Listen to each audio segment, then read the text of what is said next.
Evening, Cheeseheads. Welcome to another Wednesday night edition of the Cheese Room. I'm your host, Gibbo. As you can see, messing up the intro as per usual. Tonight, for me, I'm absolutely shattered. I played football last night for the first time in 6 years, and it's kicking in now. So I gathered 3 guests who could literally talk all night for me, and I can just direct a few questions around and pass the book around. So, firstly, up at the top, usually my usual Wednesday co-host, HG. How are you? Okay, mate? I'm doing all right. I was just trying to think of the best joke when you talked about playing football for the first time in 6 years and somehow relating it to Lamella. But I don't know if maybe 6 years. I mean, if you enjoy your hospital trip later on next month, then well, I am injured, it will be HG. relevant. I did injure myself playing. Oh, so don't. Yeah. Was it a famous hip injury that took No, 10 months to recover from? slightly lower the thigh, but yeah, so a little bit like Lamella. Come on, do something decent, and then off you go for 4 weeks. 2 Raboners, and then you're like, thanks, lads, I'm that off. was it. Yeah, 2 Raboners, that's it. Let me go and go, lads. And so and joining us early morning in Australia.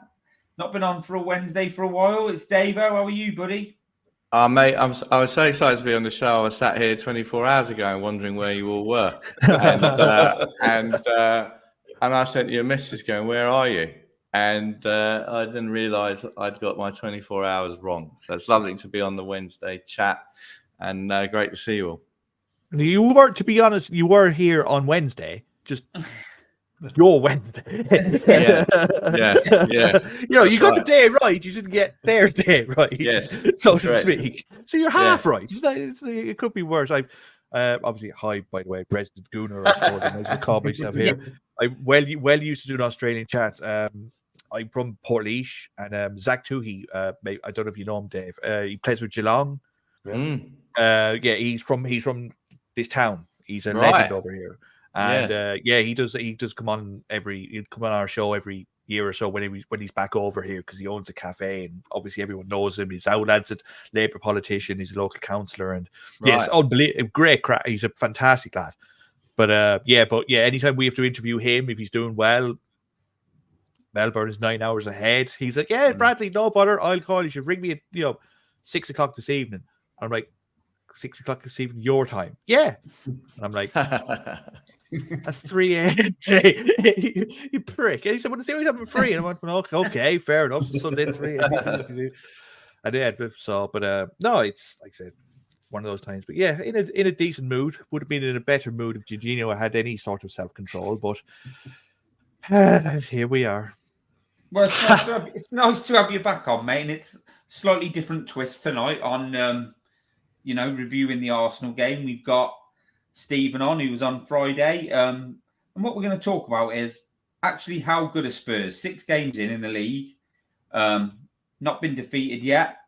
Went to Arsenal, and for the first time in a while, we've not actually just sat back and waited to be beaten. HG, so as it stands, how good do you think we are?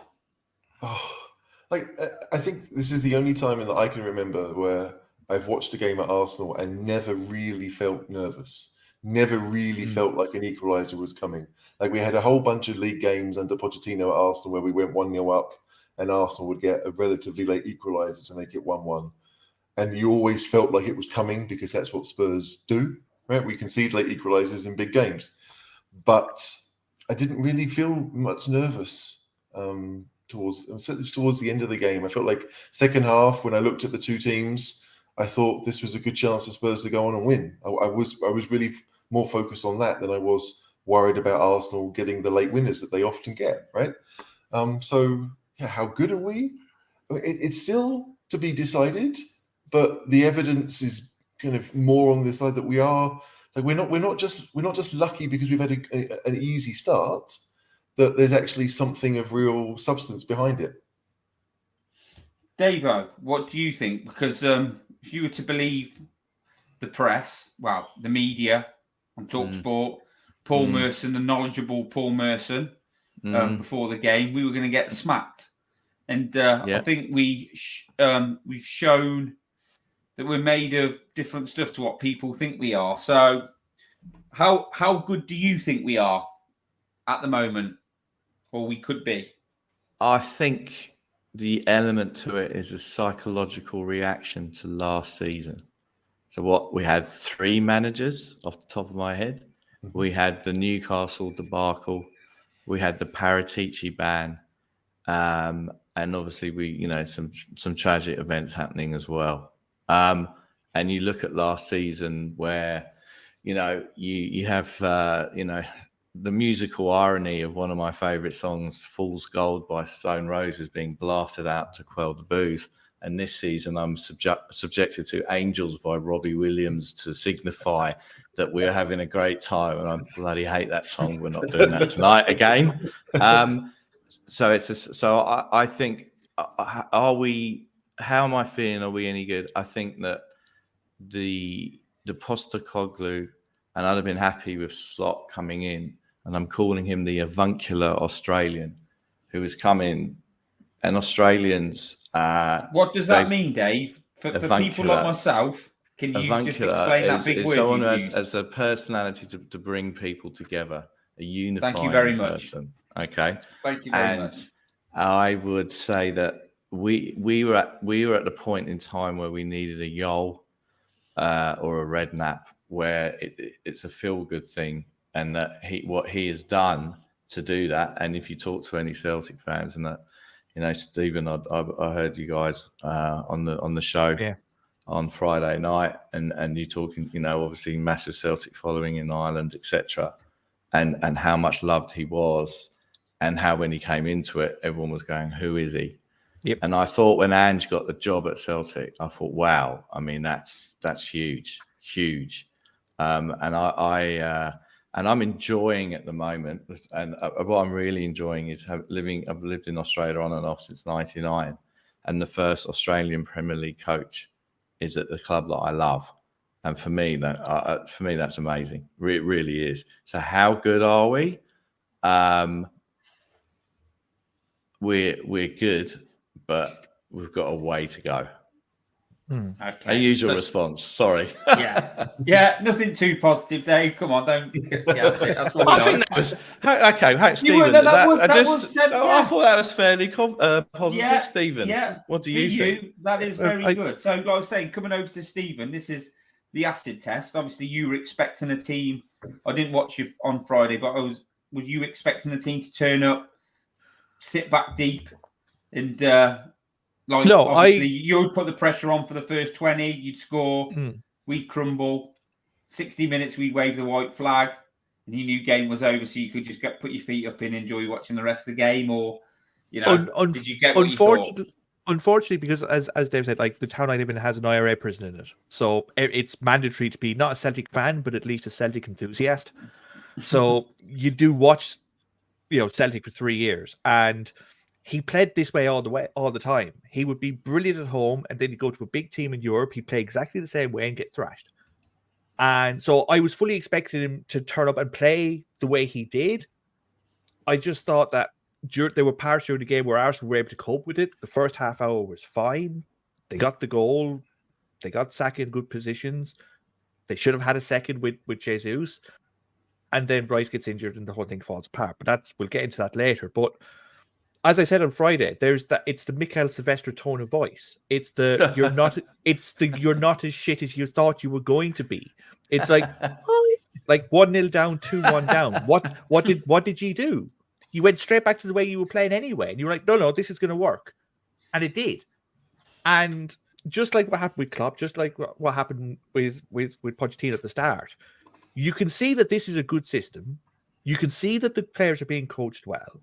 You can see that they're believing in it, and you can see that certain things are working, and you're like, okay, that's a good foundation. That's a start. Again, have you got a world-class player right in the middle of it to build everything around? Not yet, but neither did Klopp, neither did Pochettino at the start. Considering where you were at the start of the season with your best player walking out, no director of football, your owner or your chief executive being booed out of every room he's ever been in. There was no hope. There was no optimism. There was no sense of, oh God. But 2 months later, you've every right to go, hang on, we've got a platform here. We've actually got, you're in a better position than United. You're in a better position than Chelsea. That's all right. If you want to be in the top 4, then you got to beat 2 of the big 6, and you're already ahead of 2 of them. So would you have taken that at the start of the season? Absolutely, you would. So right now, it's grand. Now it's what happens when everyone adjusts to you. Now it's always the same in every sport. New system comes in, it freaks everyone out for 2 or 3 months, it works brilliantly. Then people look at your film, they coach up, they form a defense against it, and then they put it in implementation, and then you're stifled for 3 weeks. The key now is Postecoglou going to be able to change this a little bit once people cop onto what he's doing? That's going to be the next step. But until then, I mean, you look fine. Like, again, it's that tone of voice that goes up. You're not shit. You're not. Well, that's good that we're not shit, because we have been shit to watch. I'll give you that for the last years. Years. All right, I thought you said no banter, mate. No, but even just that change of philosophy, that change of mindset, that change of, it just gives you, the general fan, going in, and you're like, well, we're not going to bend over. We're not going to sit back and wait to be beaten. We're not going to let them just dictate. We're going to go in and we're going to play our way. And if we lose, fine. But if we win, we do it our way. We do it the Tottenham way. We do it with our identity, with our statement, with our players, in our system. And we differentiate ourselves from everyone else. And that's worth way more than a League Cup that you would have won under Mourinho. Than anything. A trophy's a trophy, but if Postecoglou is starting to build an identity for Tottenham again, that's worth way more than a trophy, because you can sell that to a fan way easier than a League Cup, than 4th in the league, where you can say, no, this is going to be the Tottenham way. It's going to be good to watch. It's going to be entertaining. It's going to concede goals because, we're going to concede, but we're going to try and win every game. Come follow us. Yeah. That's a far easier sell than come watch Conte play 5-4-1. Hey, you want to expand on that? So just like talking about the identity that teams have, right? I mean, people mention what Conte did at Chelsea. People mention what Ranieri did at Leicester and how they played, in effect, defensive counter-attacking football, kept it very tight and went on and won lots of games 1-0. I mean, that's really what they did to win those titles, both seasons. But, I mean, that's over half a decade ago now. That's before Guardiola really got involved in English football. And so football has become what Man City do, which is play the same way regardless. What Liverpool try to do, like when Liverpool have the players fit that they want to play that way, then they play that way. It's only when they have injuries that they have to try and change things around a bit. Even Brighton, they play their way. It doesn't matter who they're playing, they play their way. And it feels as if football right now is very much about finding that identity. We talk about Man United and Chelsea struggling. No one knows what they really want to do. And yes, okay, both have injuries which has hurt them. But it does feel as if when everyone's fit, we don't really know what they're going to do, what they want to do. We're not really sure what their best 11 is, because maybe their managers don't know what the best 11 is when everyone's fit. And at some point, Ange has basically made one change, really. Like from the start of the season, he decided, no, Emerson, no thanks, I'll stick with Porro. Everything else has been due to injury, basically, the changes, right? Like Solomon came in because like Richarlison wasn't doing well, but we're talking about cosmetic stuff rather than the actual system changing. And it's really nice to see that the Spurs have managed to find some identity. Like, I don't expect it to last. Not because I think other teams will kind of adjust to us, but we haven't played many teams that park the bus, and they're the games that we'll struggle in. If we've got these, mid-table, and the thing with the Premier League is there are lots of teams now that want to play football. They want to play it on the ground. They don't necessarily want to, Sam Allardyce it for 90 minutes or Tony Pulis it for 90 minutes. Like, those managers don't exist. Bournemouth have gone and got Iraola, right? Those lower end of the table teams want to play football, want to do things the right way, and that helps teams like City or Spurs or whoever that wants to play the right way, Arsenal. Like it helps everyone to have a system like that. And so, yeah, for Spurs to be in a situation where, okay, we've got a bunch of players and we've got a manager that knows what he wants, and I can't get over the fact it's happened so quickly. Like if Spurs had played that game against Arsenal at Christmas time or in January, I'd have thought, okay, we're on to something. But we did it in 2 months. I still can't get over the impact that Postecoglou's had, not just on the club, but on the way we play and how good we are at doing it. Well, I was going to sort of come on to that. But DaveO, can you ever remember? Can you think of many managers who have had this type of impact as quick as Ange has? I mean, you obviously watched the Bill Nicholson team and all those sorts of teams. So did they have the same sort of impact back then? I know that the long-running joke, we're not using the word bants, is that I'm very old. But I actually only found out recently, my first game, when we beat Bristol Rovers 9-0 in the old second division. Yeah. The general had to leave, had personal leave, and Bill Nick took charge of the team. So I have actually seen Bill Nick take the team. I didn't realise it till a few weeks ago. I remembered you saying about that game, Dave, and so I obviously know my stuff. So I remembered that. You do. If we look at if just going back in terms of managers who've made immediate starts, I'm not talking about Nuno winning Manager of the Month after winning 3 games in August. That doesn't count. I would, you've got to look at. I mean, I think Redknapp came in and he got a few wins under his belt. I remember, I think the win against Liverpool, we were so lucky. I think Pape scored 1 or 2 last minute, didn't he? Yeah, and we were so lucky. So he came in, he had an effect. I think when Yol started, I think we was he in charge? We lost 5-4 at Arsenal. That was his first game, yeah. Yeah, that was his first game. 5-4. He'd come off the back of like 7 losses or something, hadn't we? We'd come off the back of 7 shit results, something like that, under Santini when Yol coming. So I can remember Yol coming in. I thought his first full game was at the Lane. We were 3-0 down to Charlton at half time, playing Santini's team. And we lost 3-2 in the end, but Yol changed it all about at half time to. So I think Yol had an immediate effect because it was Santini was just parking the bus. It was just, I mean, that's what Mourinho coined as the first parking the bus. It was Santini at Chelsea when we drew 1-1. So I think Yol had a big effect. I think Redknapp as well. I think we started off. We had a few wins under our belt. Of course, as he never reminds us, we only had 2 points after 8 games. And, never heard that. I'd never heard that. Not at all. He doesn't bring it up. He doesn't bring it up. He likes to tell the bank teller at that Monaco bank that he likes to go in with Rosie and says 2 points from 8 games, please. Anyway, so I think those 2 immediate effects. But I'll look at that. That's a good one. This is a good one about Bill Nick. His first game. We won 10-4. That's an immediate effect, isn't it? So I would definitely say, and you could kind of link it here, is Yol, Redknapp. They did make impactful starts, right? And we were in the, and going from a base of being really in the proverbial poo at the time, and Ange has come in and done that as well. And then obviously you go to, obviously the general, his first season, his immediate impact was to get us relegated.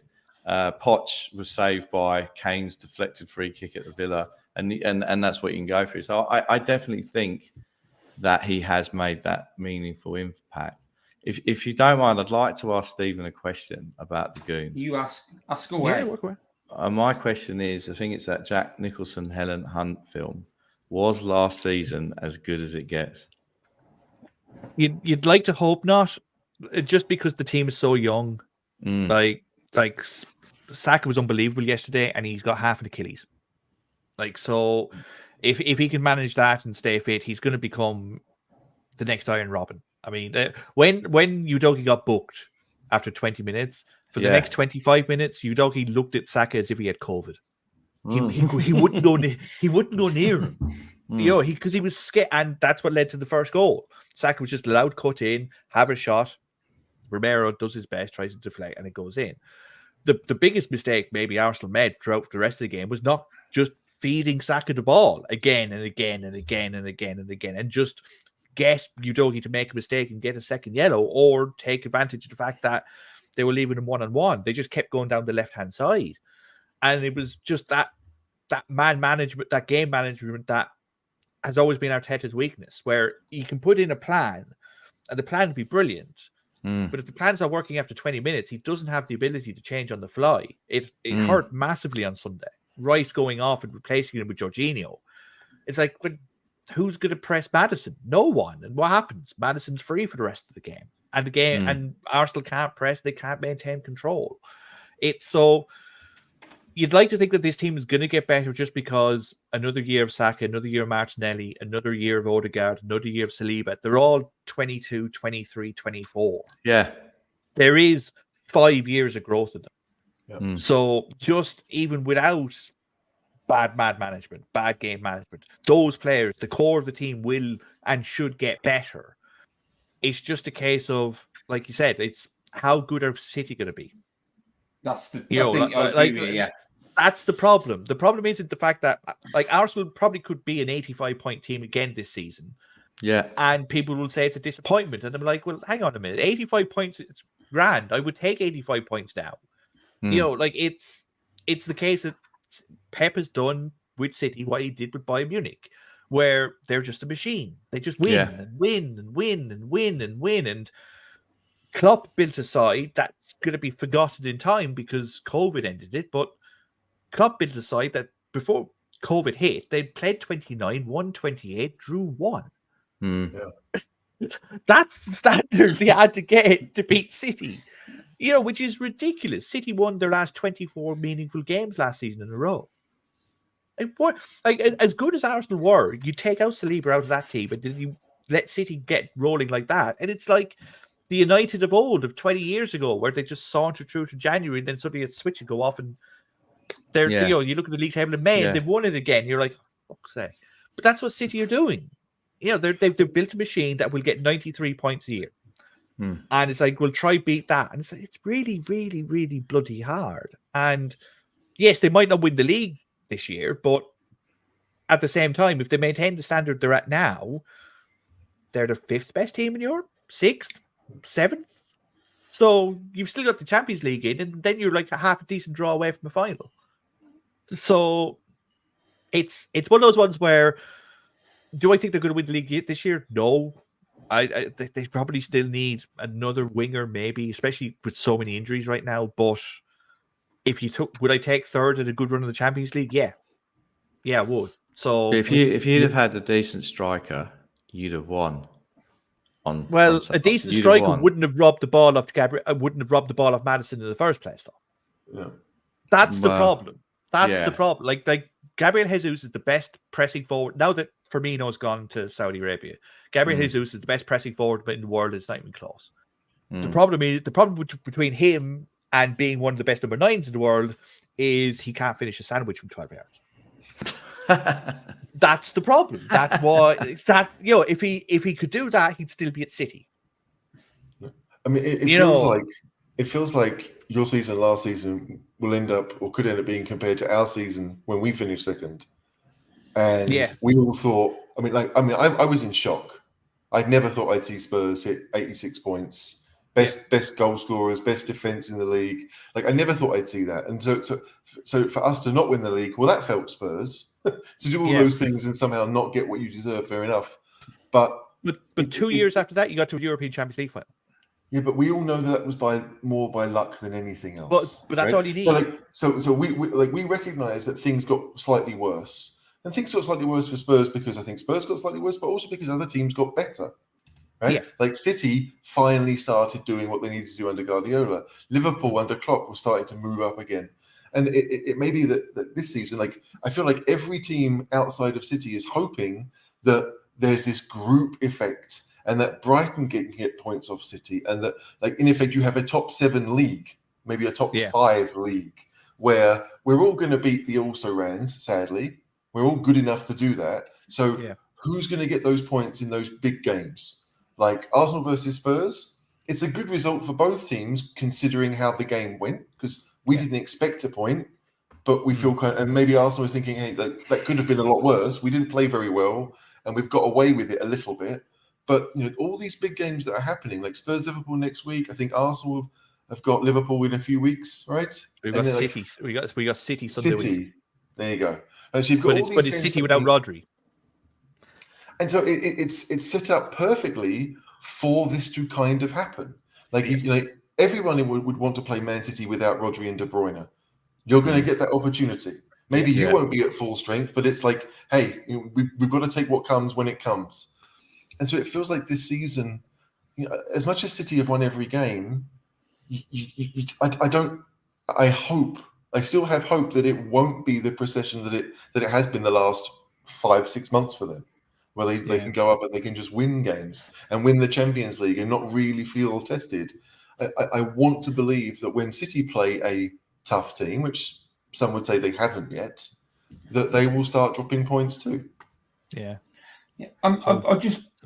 Do you mind if I just quickly sort of go back? We asked Stephen about, we were talking about Ange, and can we remember a manager who's had that kind of impact? I can't quite remember, but what was Wenger's impact like when he came in? Was it pretty immediate? He changed everything, didn't he? He changed the culture straight away. He did, because he came in and he wanted to play 3 at the back at the start, with Bold at the bottom of it. And after 6 weeks of it, it didn't really work. And Adams and Keown basically had a word with him and said, that's not going to work, babe. We're back 4. Because we still had the old Arsenal back lane. Yeah, And so the first night, he comes in September 96, gets to the summer 97, and he's like, I'll probably go back to 4-4-2, but this time I'm going to use my contacts in France and I'm going to bring in a couple of young lads and we'll see how it goes from there. Some lad called Anelka and Vieira didn't do much, but wins the league. But he relied on the back. There was still the essence of it was the old back 4. It was just with a little bit of French flair. Bergkamp finally being given a position to play 10 instead of 9, and then square pegs being put into square holes again, and the team clicks and it's fine, and then it goes from there. It wasn't immediate. It wasn't this. Like, it certainly wasn't this. And the thing to remember as well is it's from where you were to where you are, not in terms of expectations, but for 4 years you were playing utter wank football, like utter shite. Like, and it was awful. Like, you would never Tottenham were on TV. I'm going to watch that. I'm like, shite. Like, no one says that ever. With Mourinho there, with Santos there, with Conte there. Now, like you've literally gone from a team that people would throw TVs out the window from to a team that most neutrals would actually go, "Oh, Tottenham are on. I might give this a watch. They play good football." Like. Yeah, but this is our 5th manager, 5 North London derbies away. Yeah. But this is the first one you try to win. Yeah, but what I'm saying is that obviously at this time of year you can bring out the Nuno 3 months or 2 months or however long he lasted, because obviously you go opening day of season, the last 5 different managers, and but this is Postecoglou's track record though. Like, he does, like, this is his system. This is the way he plays. Yeah. This is his mindset. This is his thought process. This is him going, I'm not changing. I don't literally, as blunt as blunt Aussies can be, I'm not fucking changing for fucking no one. This is the way I play. This is the way we're gonna play. And that's it. That's it. End of story. And if it doesn't work, it's my fault. I can live with and that. That's it. And exactly. And you're gonna find that more fans will buy into that because you're trying to win. You're actually it's front foot, He's pretty much said that in his mind, if you keep doing that and you become good at it, the winning trophies and stuff like that will come. Yeah. That's his belief. So that's how we finally. I mean, I'll come on to you, HD. We've had like Conte, Mourinho, so-called win now managers, but we never sort of knew how. If I don't know if I'm wording this right. What our route to success was going to be. Where Ange has come in, hasn't he? And he's basically said, this is our route to success. This is my brand of football. This is how we play it. We'll play it. We'll bring players in until we're even better at it. And then the winning of trophies will come naturally. And that's how, to the fans, that's how we're going to do it. That's going to be our route to success. It's coaching, isn't it? Right? Like Yeah. Mourinho famously doesn't coach players, doesn't believe that he can, believes that players will figure it out for themselves. And actually they need organisation more than an increase in flair or whatever, an increase in creativity. Antonio Conte was very set in what he wanted Spurs to do. The problem is that we never had the players to do it, and he never adapted that. Right? It was a case of we always thought that we would be 3-5-2 under Conte, and it never happened. Rarely happened. And when you had the strike force that we did, where it's like, we don't need a third. We don't need to play Lucas Moura for half a season before Kulusevski comes in. Yeah. We know that Kane and Son work. Good enough. Why are we not doing it? So it's a weird one, but I just feel like with Ange, like again, I don't feel like Spurs have been amazing at what they want what Ange wants them to do. No, I genuinely don't. We look competent because we've got very good footballers who can hold the ball. Like take Bissouma out the side, we would struggle a bit more, right? But Bissouma's there. We've seen that when Porro he can get caught on the ball. Madison got caught on the ball on Sunday, but Bissouma doesn't really. He's much. I mean, it has happened, but do you know what I mean? It feels like we are very dependent on the players that we have. But having said that, you would want your system to work for the players that you have. Like we all sat here as fans thinking that Porro wouldn't work, and it seems to be working. All the Serie A experts thought that Udogie could never play left back in any system, and here he is doing it. And so I feel like Spurs are at this weird moment where I think the players know they're on to something and that they will get better, right? And that maybe we lose to Liverpool, and that can easily happen. Liverpool are a very good side that can score goals from pretty much anywhere, but they all know that we are going to win more games than we did last season. We have a very good chance of winning, or at least a chance of winning every game, but a very good chance of winning most games. And if the players are doing it and they've seen success already, it's just going to increase that. And it doesn't matter what other teams do so much, right? Like Aston Villa are a good side, but they will play their way, which is not to defend, right? Brighton are a good side, but they won't defend. Even West Ham right now, last season under Moyes, they were very defensive, but this year they don't seem to be as defensive because they have a better midfield. They can play a midfield five that can hold the ball. Like if their top two is Antonio and Bowen, that's okay, right? Because they can have Paqueta on the other side, or Paqueta, as he suddenly seems to be called these days. He was going to City, mate. Now he's got a fancy name. I don't know why that's changed. Yeah, exactly. But it's really interesting. Like I love to look at history and see how other clubs do when they get things going and how long it takes. Right? We know that Guardiola took a year and a bit before they really got going. Klopp under Liverpool, it took a while before they were going, and I'm just surprised. I see this with Ange as being different to the usual new manager bounce. Yeah, it's the scale. Different. It's the scale of it. It's the scale from where you were to where you are, and in the sense of the football you're playing and the mindset that you're having whilst playing it, and just the sense of optimism that there is from an intelligent fan base. And I'm not saying that to try and placate Spurs fan. I'm just saying what was that? An intelligent fan base. Because look, here's the thing, right? When 60,000 people pay to watch football every week, they're not mugs, right? They know what they're seeing. They watch football. They go to watch a lot of things. They mostly invest themselves in it. They didn't buy into Mourinho. They didn't buy into Santo. They certainly didn't buy into Conte. They took one look at the football they were presented with and went, no, fuck that. No. They're being presented with this, and they're going, oh, you're trying this. Yeah, actually, no, that might work because of this. And suddenly people are buying in. They're actually being encouraged to buy into something that isn't negative, that isn't, giving up on something. You're trying to play football, which everyone wants. You're trying to be entertaining, which if you're charging £100 a ticket, you damn well sure would want to fucking try.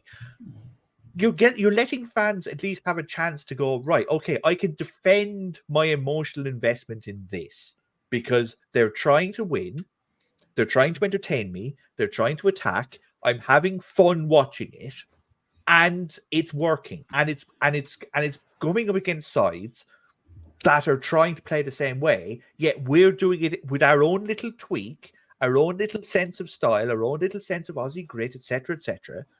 And the players have bought in, and the players are running their holes off.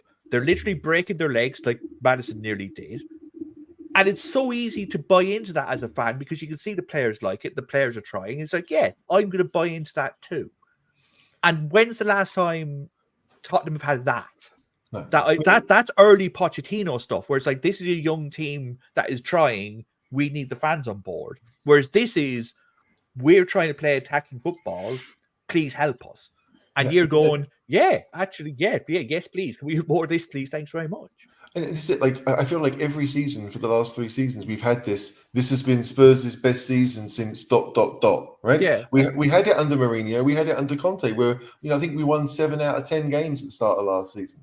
Yeah. Right? And despite you're playing like, terrible football and being very fortunate, we were joint top with a third of the season gone.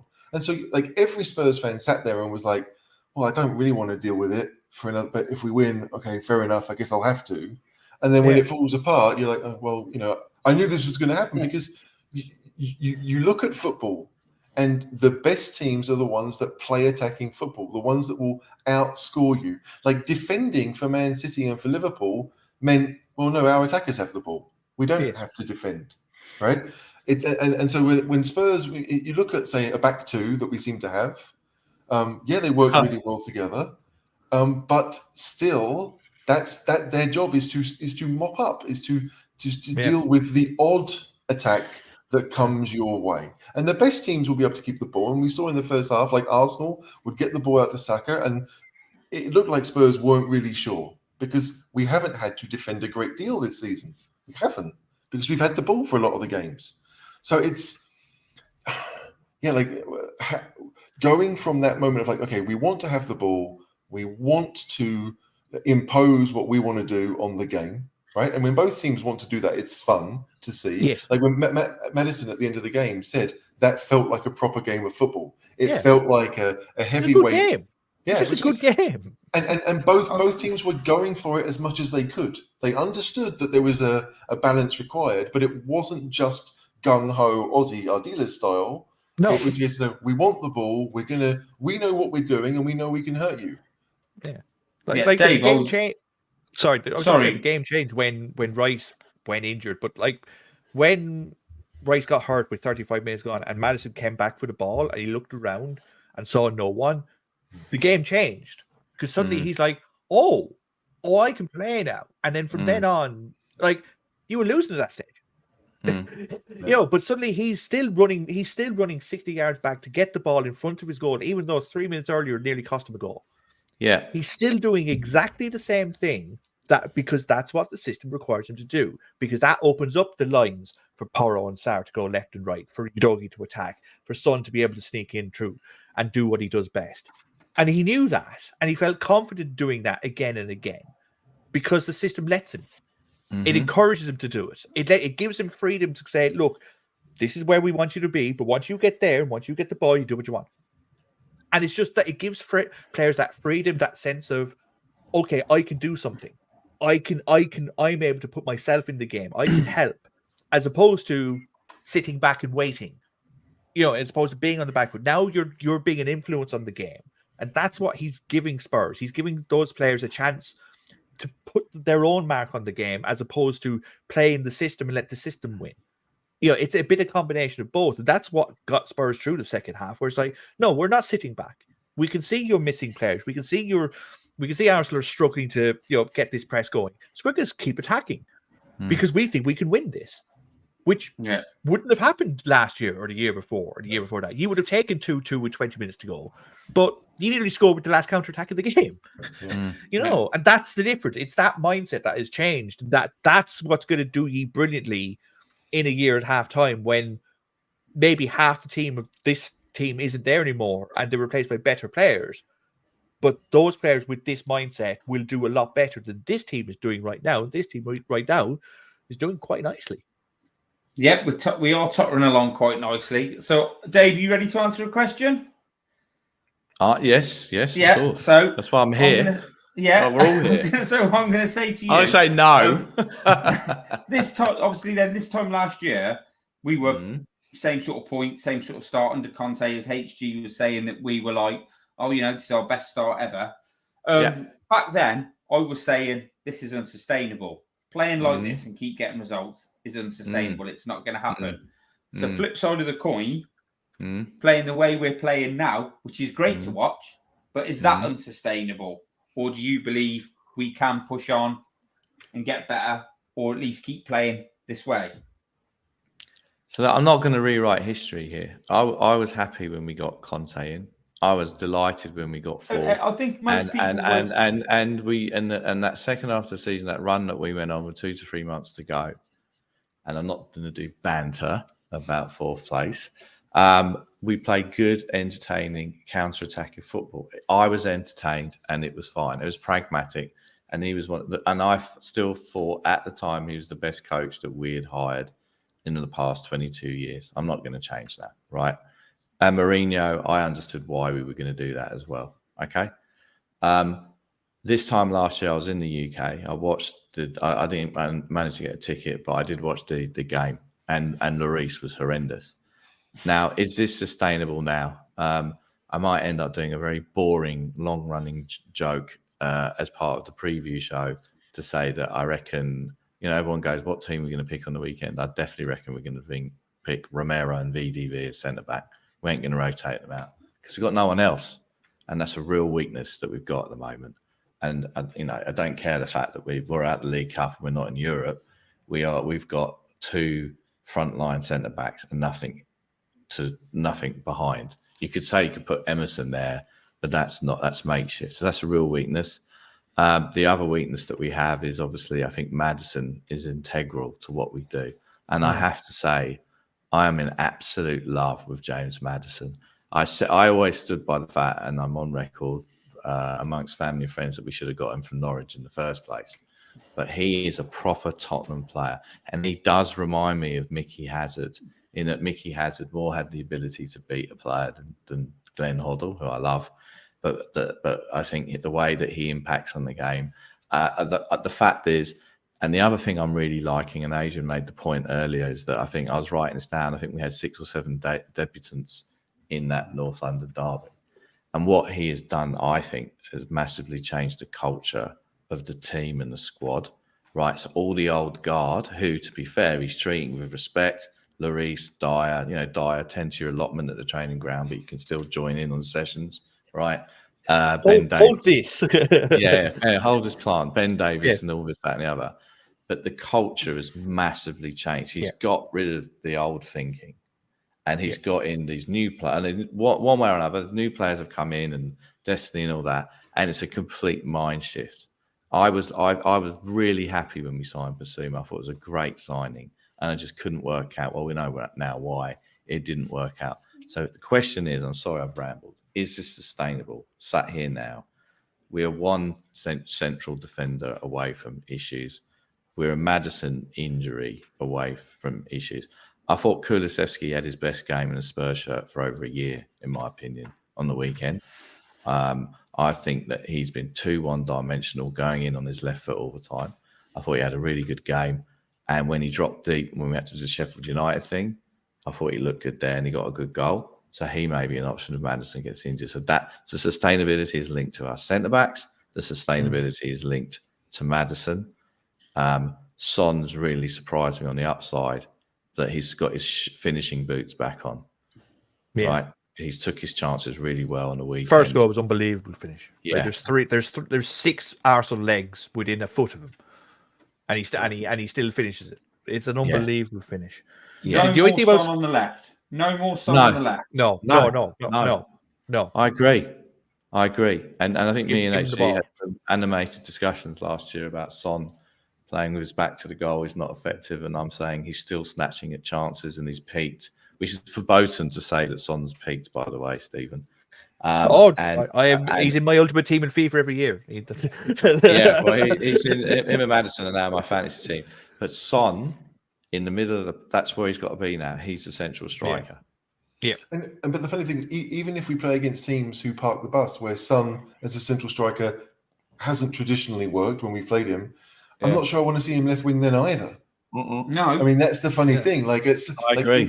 It's just not like he'd be better off almost as one of the eights, just to be involved in build-up play and be able to take shots from distance than to actually be out wide. Like those wide players for Spurs, we've all felt that Perisic, we saw it in pre-season, Perisic worked really well down the left for Spurs, just by holding the width meant that we could do more in the middle, right? And we've seen, as you talked about, David, just now with Kulusevski, loves to cut in, and so there's often space on that right hand side that we're not using, and that players can get in each other's way.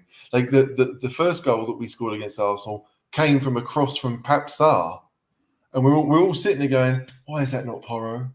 It should be Porro who's there to cross that ball. And, Pape Sarr, there's no way he meant to put Raya in the trouble that happened, right? It's just a cross from a midfielder that can't really cross, but it worked out. So if we get players in those areas that are better at taking advantage of it, then Spurs will get better. I mean, that to me is where the growth is. It's not necessarily about teaching Pape Sarr, can he do more things? Can he be better at crossing the ball? It's about making sure that those players, like Brennan Johnson, will probably end up playing down the right at some point. Yeah. If Brian Hill is back fit, then maybe he will come in and play down the left-hand side. But it's still maybe. Yeah, Spurs have options, but even with players that are playing in positions that we don't feel really get the best out of them. And you can talk about Kulusevski. We talked about Son.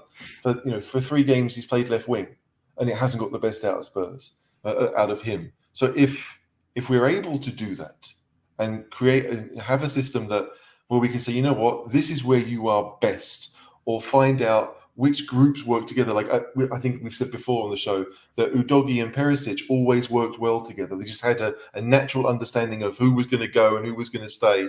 And now that Perisic is gone, we've lost that, and that's a massive loss for what Spurs might do. But the sustainability of Spurs comes back to the fact that we will have the ball, right? We will have the ball, and it's the question of effectiveness is really the issue. Like, will we be as good at scoring goals and creating chances as we have been so far? And I still maintain that really we haven't hit a great deal of heights with this. Like we are beating teams because we have very good players. We do have some very good players, and the system helps them. But the more they get used to the system, the better they should get. That we are nowhere near what this kind of group of players can reach. Yeah, it's a bit like it's like a chef's recipe, if you know what I mean. Like it looks like the recipe is grand. The recipe works. It's just getting those ingredients right. And if you've only got, if it requires 3 potatoes, and as Dave says, you've only got 2 at the club, then is it the recipe's fault that it worked, that you're making a shit dinner? No, it's just you don't have the ingredients yet. Like, this will take time, but as you're probably seeing over the first month or so, the system you have in place is working. It's just not working. It's not in 4th or 5th or 6th gear yet, but it can't be. It's 2 months.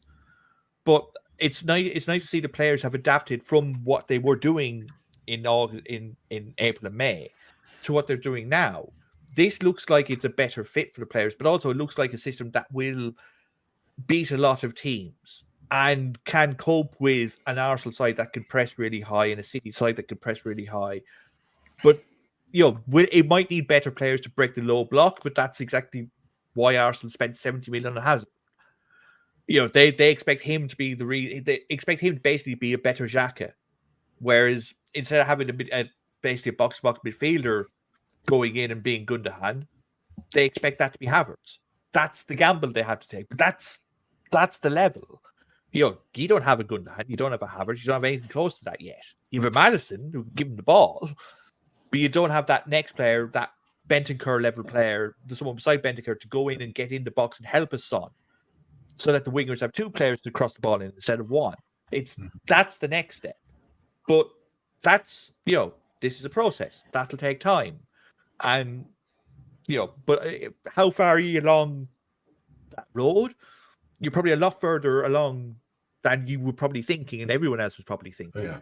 Yeah, that's the encouraging thing. Whereas like it's worked already. If it's good, the fact that it's you're already here, that you're already maybe 6 to 8 months ahead of schedule, is great, because now it gives you an extra year to bring in those players because you've already caught up so much time in the installation phase.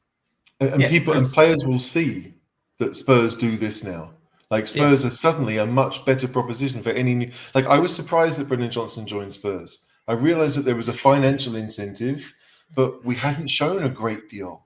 And he was playing every week for Forest as one of their main guys. And like, was he going to be that at Spurs? But it seems that, you know, the cult of Ange, like Madison's talked about what he said to him. Brendan Johnson's talked about what he said to him about, like, this is what we're going to be. Do you want to be a part of it?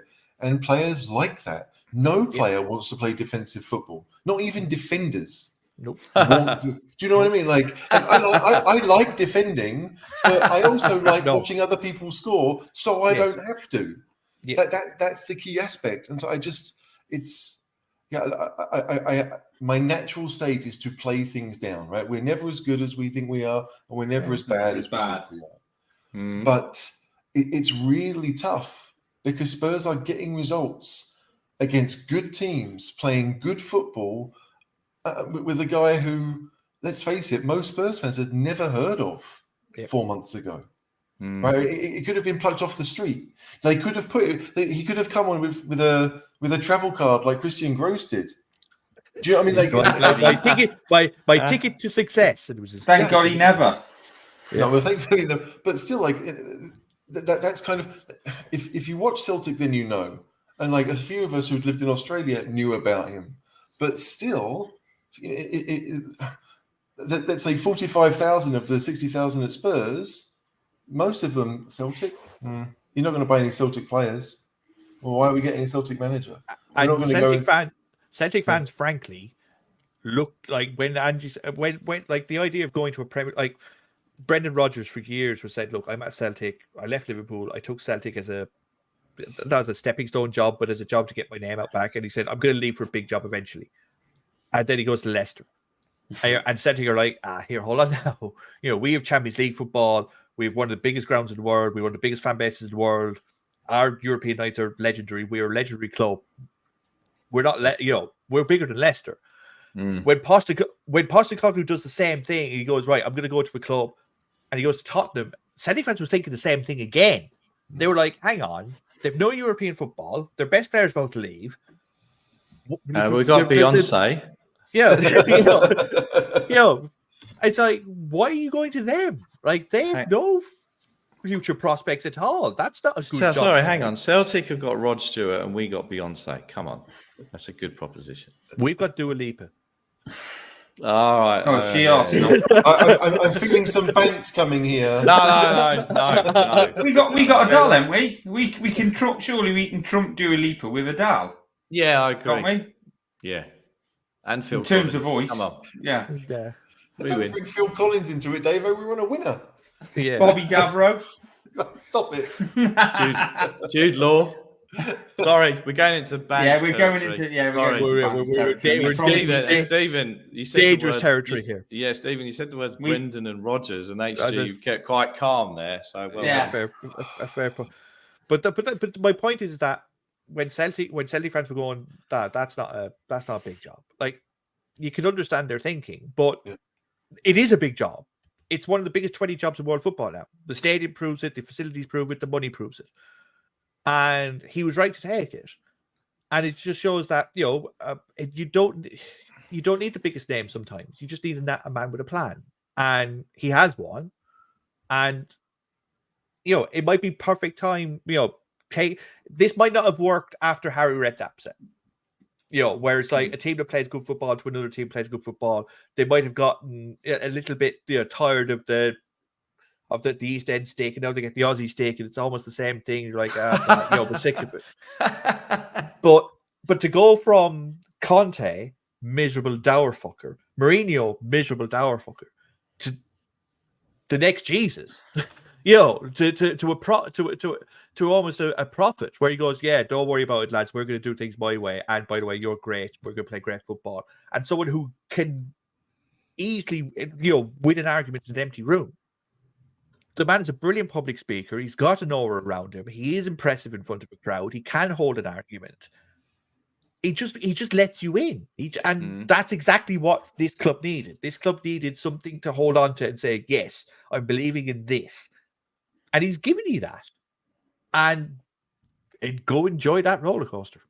Can I ask one last question to Stephen? Do you mind? You certainly can, Dave. Okay, so Stephen, before you were talking about 60,000 intelligent Spurs fans who want to see good football, where they are, obviously my family, but not me. And you talked about the fact that Spurs like a certain style, etc., and you had Conte Marino. Now, my question to you is that for years and years, and this is not bans, I promise. No. Arsenal were always known for the attritional football. Yes. And you had success under George Graham, long ball, attritional. Yes. And then you compare it to Wenger, who transformed English football and transformed. Arsenal never played like that and never known for that. No. But at the time of Graham, and he won 2 league trophies playing that football, were you happy with the deal that was being made, i.e. that kind of football, but you were successful? Yes and no.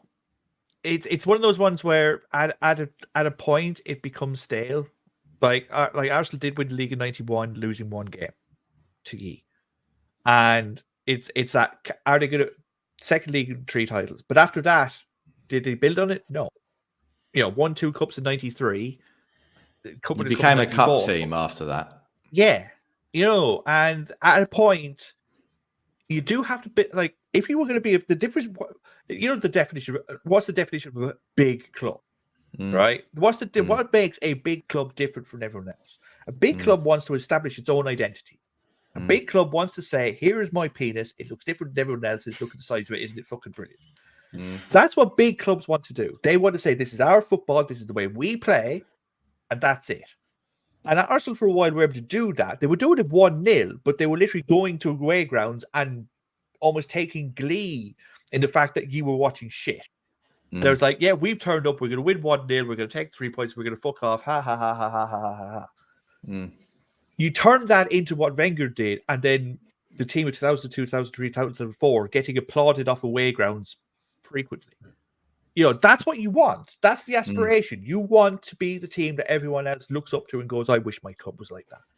That's what a big club is. And when Tottenham were hiring Mourinho, when they were hiring Conte, they were not acting like a big club. They were acting like a club looking for a trophy. And there's a difference. Now, you're acting like a big club again. You're playing your own way. You've got your own style. You've got your own manager. You're acting uniquely to everyone else, and you can differentiate your club from everyone else's club through the way you play and the way you act. And that's the key. That's what you want.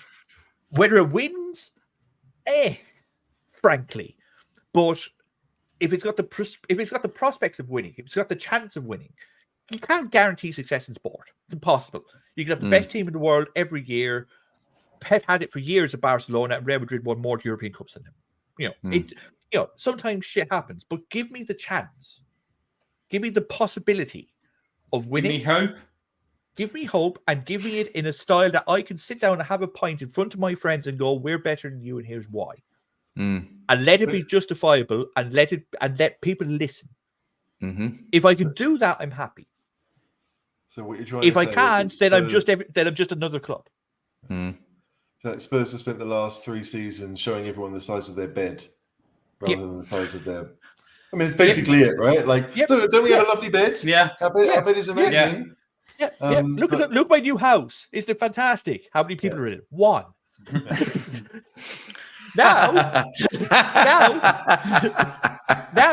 you're getting noise complaints from next door. Yeah. It's nice, isn't it? You're strong on the analogies and metaphors tonight, Stephen. You really are. What I do want to ask is just obviously because we've got Stephen here, we'll just go around the. How is Ange Ball going to fare again? So I think playing Arsenal last Sunday, we played one of the 3 best teams in the league, arguably, I believe. Coming up against Liverpool on Saturday, I believe we're playing another one of the best 3 teams in the league. That will be a good game. Just because you can do the same to us what you did to them. Well, you can do the same to them what you did to us, which is get the ball in the middle and knock it behind the fullbacks. That's exactly the same. We'll go to HG first. How do you see Ange Ball continuing Saturday evening? I think Liverpool will win. I think Liverpool Good night, will win everyone. because Yeah, I know. I just like Arsenal Arsenal didn't have their best attacking unit, right? Yeah. They didn't, right? Yeah. Whether that would have been Jesus or Nketiah in the middle, but Martinelli was a big miss. Trossard was a big miss, right? So I understand that. I just think like if Liverpool decide that their best way of winning is to actually attack, they will beat us. I think their front six, if they really go for it, will score the goals and probably take the chances that Man United didn't, take the chances that Arsenal didn't, and it would end up being Spurs' first defeat. But I don't like. I would love it if they're negative, if they go with a midfield three and they try to have some kind of defensive midfielder, because then Spurs will have the ball, right? Yeah. But the way we were talking about this in our little WhatsApp group, like as good as Spurs' midfield is, and it is very good and very balanced right now. Bissouma and Maddison are two quality players, and although Sarr might be holding the role for Bentancur later on, it's still a very good midfield. I think Szoboszlai is probably better than all of them as an individual. Yeah. Have you seen his goal tonight, HG? Yeah. No, I haven't. It's still going through the cup. It went through the goal and it's still going through. It's probably taken 6 wheels out of Liverpool by now. He's an unbelievable player. I watched Szoboszlai at Salzburg, right? Oh. So I knew he was going to be really good.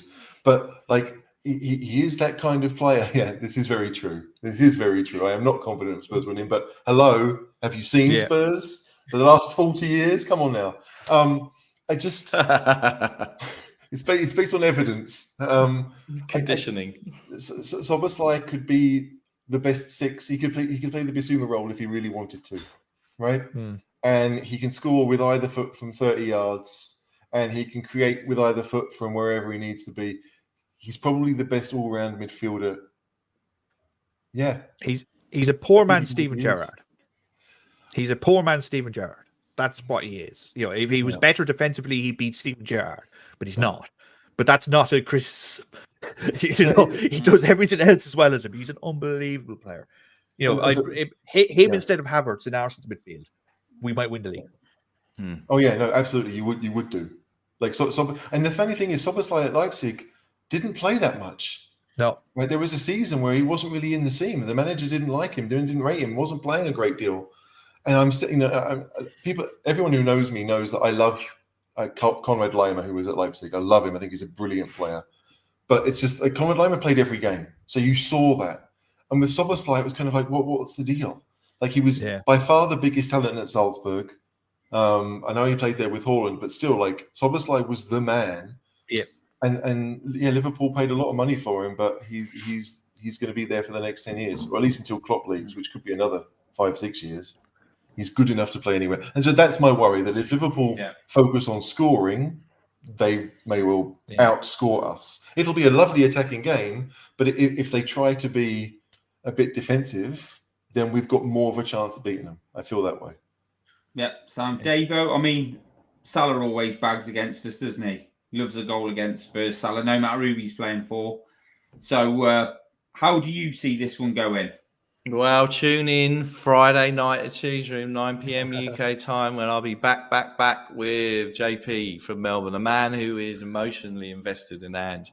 We've got Flat Cap Jack from New York, and I believe the caller, so find out then. But how I think it's going to go, our only chance, I think, is Liverpool still look dodgy at the back, right? They look dodgy at the back. Now, they haven't lost in 7,000 years. We all know they invented football. We all know they invented music with the Beatles, and Scylla, Laura laughs on a Saturday night. So I think it's going to be a huge test. Huge test. If we come out of that with 2-2, I'll be happy. Yeah, and Stephen, we'll just come to you lastly, because you're an Arsenal fan, but you're a nice one, so you're going to be honest with us. How do you see the Ange train? Against Liverpool, who we are usually worse than we are against you. Yeah, so, unfortunately, like Liverpool have been really good for the last 8 years. So, like nobody really good. Like Manchester City have gone to Liverpool and lost 5-0. Yeah. You know, like this isn't a Spurs problem. This is an everyone problem. And even we were getting pelters. Oh, you only drew 2-0 up at Liverpool. You only drew 2-2. It's a good result. It's not exactly the way you want to draw 2-2, but if you have to be 2-2 every year at Anfield, you take it. You take a point and you go home. You go, thanks very much. We'll pay you at home in 3 months. You know, the Anfield's always one of those places where, can I have a result, please? Yes. Do I care how I get it? No. You know, so. If you can put in a good performance and lose 3-1, I wouldn't lose too much heart in that. Like it's more a case of how if you turn up again. Stephen, you're home. Sorry, yeah. Better again. If you turn up and just go right, we're going to play the same way again. We're going to put them under pressure. Get the crowd behind you for 20 minutes. Like Dave said, this isn't the Liverpool defense of 3 years ago, where Van Dijk was able to hold basically court in his back by himself. Where he could cover for Trent and he could cover for Andy Robertson. He can't do it anymore. He saw that against Newcastle. He's a step slower now. And if there's a team set up to exploit the pace, the spaces down the wings by getting a lad in the midfield and knocking balls down there, it's ye. So as much as they're going to come in and play their usual style, if they throw lads against you and you can knock it down again, Szoboszlai's brilliant, McAllister's brilliant, but they're still trying to gel in this kind of way that Klopp wants his midfielders to play, and it's not easy. If you can knock it around Arsenal's press, you can knock it around Liverpool's. So we lose or draw, Stephen. What do you reckon? The head says 1-1. I like the head says 1-1. And the heart says 5-0 Liverpool. Yeah. Sorry, that's bad. That's again, we're in dangerous territory there. Sorry. But like I said, half the family is Liverpool, so half of them wants to see them cry as well. So it's not like I'm hoping for a red victory either. But again, 2 years ago, if you had said Liverpool versus Tottenham was on the telly, the neutral wouldn't have turned it on. No. Because they would have known it would have been one-way traffic. It would have been Liverpool versus a back five. Now, Tottenham versus Liverpool sounds like it's going to be an absolute cracker. 5:30 Saturday evening. Everyone's watching that game. And again, that's where Ange is getting Tottenham, where he's making them worth watching. He's making them not only for a Tottenham fan, but for the neutral, where they can go, this is a good team that plays football. They're going to come up against another team that plays good football. Tune in. And yeah, I'm going to have a pint in my hand watching that game. Absolutely. Last year I wouldn't have. This year I will. And that's a testament to how much you've adjusted to his system and are playing attractive football. I can't think of a better compliment than that. I want to go to the pub and watch Tottenham play. Bloody hell. Well, that's coming from an Arsenal fan. That's coming from an Arsenal fan. Well, how much? My take on it is, I want to beat them so bad that I can't see us beating them. I want to beat them so bad it hurts. I hate them more than Liverpool. I've got a real disliking for them, and I want to win that much that I just can't see it. So, but I'm not going to give a prediction. I'm just going to, I'm just desperate for us to win, and I hope. I always have hope. I hate Ange. He's given me hope. And it's the hope that kills you. You're turning into Eddie Grant tonight. I'm going to burst into Give Me Hope, Joanna. Yeah. Anyway, so listen, hour and 8. We've been going for an hour and 8 minutes. We've had some good messages in the comments. I think we've had a good chat. I think we've made a show out of very little news going on in the Spurs world, but we've managed to get a decent crew on here and we've had a good chat. So everybody in the comments, thanks for coming on. HG, thank you for coming on and giving us your opinions on how good this team is. Yeah, you're welcome. I mean, Wednesday night is our night. I'm excited to do it always, but it's nice that we have positive things to discuss, right? Yeah. Definitely it's nice. Yeah. DaveO, obviously you're back on Friday. You've plugged your show. You offered to come in and help because you thought it'd be an interesting chat. Did it live up to your expectations?